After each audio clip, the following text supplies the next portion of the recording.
الحمد لله حمدا كثيرا طيبا مباركا يليق بشأنه. اللهم لك الحمد ولك الشكر، اللهم صل وسلم على حبيبنا ونبيك محمد صلى الله عليه وسلم وعلى آله وصحبه أجمعين. أعوذ بالله من الشيطان الرجيم. ما أريد منهم من رزق وما أريد أن يطعمون إن الله هو الرزاق ذو القوة المتين. فإن للذين ظلموا ذنوبا مثل ذنوب أصحابهم فلا يستعجلون. فويل للذين كفروا من يومهم الذي يوعدون. سبحانك لا علم لنا إلا ما علمتنا إنك أنت العليم الحكيم. رب اشرح لي صدري ويسر لي أمري واحلل عقدة من لساني يفقه قولي واجعل لي وزيرا من أهلي رب زدني علما وارزقني فهما. ثم أما بعد. گرامی قدر بھائیوں بہنوں اور پیارے بچوں، ما اريد منهم من رزق، پہلی آیت میں بات ہو گئی تھی کہ اللہ رب العزت کا ارشاد ہے کہ جنات اور انسانوں کی مقصد تخلیق اللہ رب العزت کی بندگی ہے، یعنی اس کی فرمودات پر من وعن چلنا. ایسا نہیں کہ دل چاہے تو ہاں نہیں تو نہیں، یعنی جو کچھ اللہ رب العزت نے فرمایا وہی کچھ کرنا، یہ ہے بندگی. تو فرمایا کہ ما اريد منهم من رزق، اس انسان کو جو میں نے پیدا فرمایا ہے مجھے ان سے کوئی رزق اور روزی کی طلب نہیں، میں ان کو کوئی ایسا کام نہیں لیتا اور یہ میرے ایسے کوئی کام نہیں کر سکتے جس سے مجھے کوئی ان سے نفع ملے.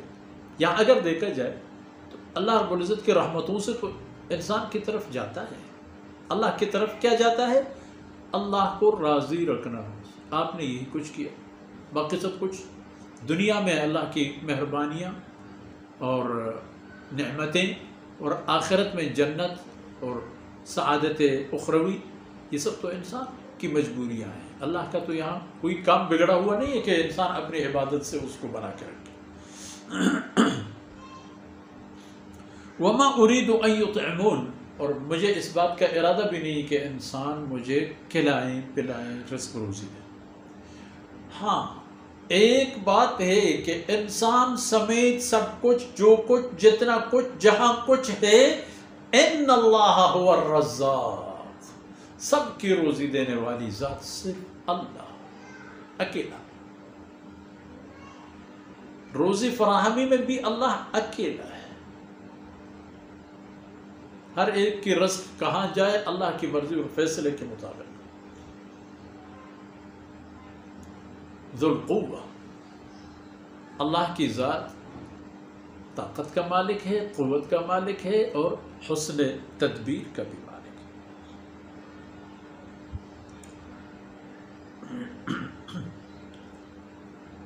اور جہاں تک کفار کی باتیں، معاملات، سلوک، تو کفار کو مشرکین مکہ سے لے کر جزیرہ کے جتنے بھی مشرک یا کفار ہیں یا اہل کتاب کے کفار ہیں، ان سب کو پتہ چلنا چاہیے فَإِنَّ لِلَّذِينَ ظَلَمُوا ذَنُوبًا مِثْلُ ذَنُوبِ أَصْحَابِهِ، کہ اللہ کی گرفت اور عذاب کا ان لوگوں میں سے ہر ایک کا ایک حصہ مقرر ہے. مثل ذنوب اصحاب، جس طرح ان کے پہلے سابقین تھے، جس طرح ان کا بھی حصہ تھا کہ عاقبت الامر جب آخری باری آئی تو انہوں نے اپنا حصہ وصول کیا اور مٹ گئے، ہٹ گئے، ختم ہو گئے. تو فلا یستعجلون، انہیں جلد بازی کرنا نہیں چاہیے وہ موقع جب آئے گا تو بات ختم ہو جائے گی، اور بات یہ ہو جائے گی کہ فَوَيْلٌ لِّلَّذِينَ كَفَرُوا، ویل جہنم میں ایک مقام بھی ہے، ایک ویسے جہنم تو ہے اللہ رب العزت کی قہر، غضب اور ناراضگی کی جگہ، وہ جگہ جہاں کی تعذیب، جہاں جہنمی کو تکلیف لمحہ لمحہ بڑھتی جاتی ہے۔ یہ باری نہیں آئے گی کہ بس وہ ایک اسٹیج ایسا آتا ہے نا دنیا میں، جب کسی کو تکلیف ہوتی ہے، کوئی درد ہوتا ہے تو شدت درد کی وجہ سے وہ بے ہوش ہو جاتا ہے، اور پھر وہ حرکات و سکنات سب اس کی ختم ہو جاتے ہیں، آرام ہو جاتا ہے، لگتا ہے کہ ویسے آرام۔ وہاں یہ نہیں ہوگا، لمحہ لمحہ درد کی شدت بڑھے گی۔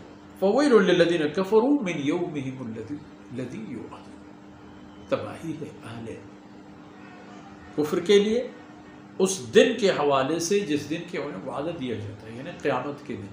اب ان کا حصہ بھی ہے، عذاب سے حصہ دنیا میں اور عذاب سے حصہ عاقبت میں، آخرت، یہ سب ان کو مل کر رہیں گے۔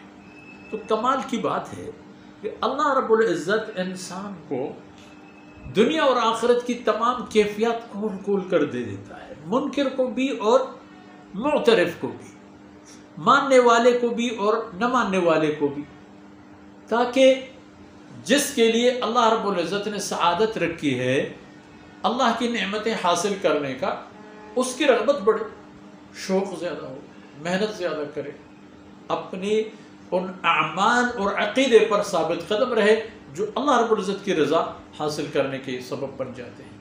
اور جن لوگوں کے طریقہ غلط ہے، رستہ غلط ہے، منزل غلط ہے، وہ بھی موقع پا کر کے رجوع کریں، رستہ تبدیل کریں، اپنے آپ کو تباہ کرنے کا کیا رکھا ہے؟ یہ سارے مواقع اس لیے، اور اللہ رب العزت کی فرمودات درس عبرت ہیں انسان کے لیے، مشعل راہ ہے انسان کے لیے، اور گارنٹی اور ضمانت ہے انسان کی سعادت کی ان کو قبول کرنے کی صورت میں، اور انسان کی تباہی کی خدا نخواستہ ان کو نظر انداز کرنے کی صورت میں گارنٹی نہیں ہے۔ اس لیے زندگی کے لمحات اور زندگی کے حرکات سوچ سمجھ کر اٹھائی جائیں، ایک ایک لمحہ قیمتی ہوتی ہے، اس کو بھی دیکھیں کہ کہاں اور کیسے ہم اس کو گزارتے ہیں، اور رستہ منزل سب کا تعین کریں اور ان رستوں پر جمے رہیں۔ حقیقت یہی ہے، اور اللہ رب العزت کی اسی طرح عبادت ہو جاتی ہے، اور یہی عبادت آخرت کی دائمی اور قائمی اور ابدی سعادت مندی کے سبب بن جاتے ہیں۔ ان معروضات کے ساتھ ہی آج کی باتیں اختتام پذیر ہو گئیں، اور اس صورت کی آیتیں بھی مکمل ہو گئی۔